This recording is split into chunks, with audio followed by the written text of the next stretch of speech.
Hi there, I'm Ben, and these are the games we're getting as part of PlayStation Plus for the month of April 2020. Most of you are probably already aware of what they are, as they did get leaked last week, but I thought I'd wait to put this video out just in case they changed them. They didn't. As always, I'll be looking at the offerings from a trophy hunter perspective, along with a little bit of my own opinion thrown in as well. Let's take a look.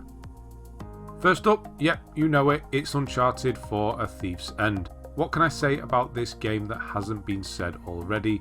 It's a masterpiece. We all know it and we all love it, and I'd be very surprised and disappointed if there's anyone out there that hasn't played this game.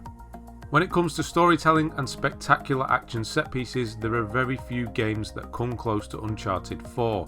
One game that might come close is The Last of Us Part 2, but that will just be Naughty Dog trying to outdo themselves. Oh, and God of War, can't forget God of War. Trophy wise, this is an Uncharted game, you know what to expect by now. 2, maybe 3 playthroughs on varying difficulty with a speedrun thrown in for good measure. Treasure and other forms of collectible hunting, and kills, lots and lots of kill related trophies. X amount of headshots, X amount of kills while hanging from a rope, all the usual suspects are here. Surprisingly, there are some pretty fun little trophies thrown in too, like beating the best score on the original Crash Bandicoot, which is playable in game, and one of my favourite trophies of all time, Stage Fright. This trophy is Naughty Dog making fun of themselves because of a technical issue that happened while they were demoing the game at an E3.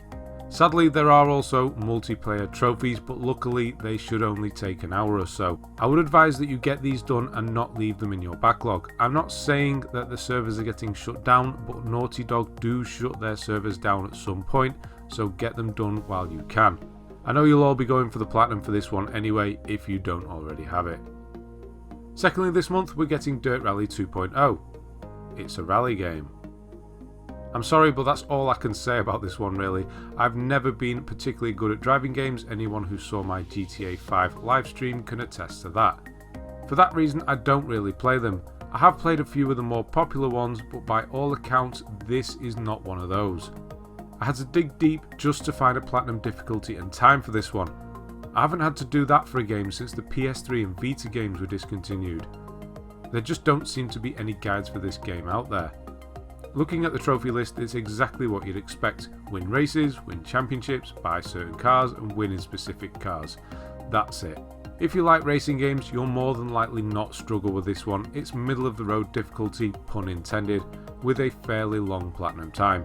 I fear this one will probably go straight onto most people's backlogs. I mean, look at the games that are coming out in the next couple of months. In my opinion, seeing a car being expertly power slid around a corner in super slow motion is one of the most beautiful sights in the world, but Resident Evil 3, Final Fantasy 7 and The Last of Us Part 2.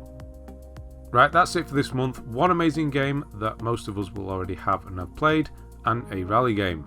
Don't get me wrong, I do think this is a great month. I really wish I could do a Let's Platinum for Uncharted 4, but sadly I won't have the time. These games will be available to download from the 7th of April to the 4th of May. Thanks for watching, and I'll see you next month for May's games.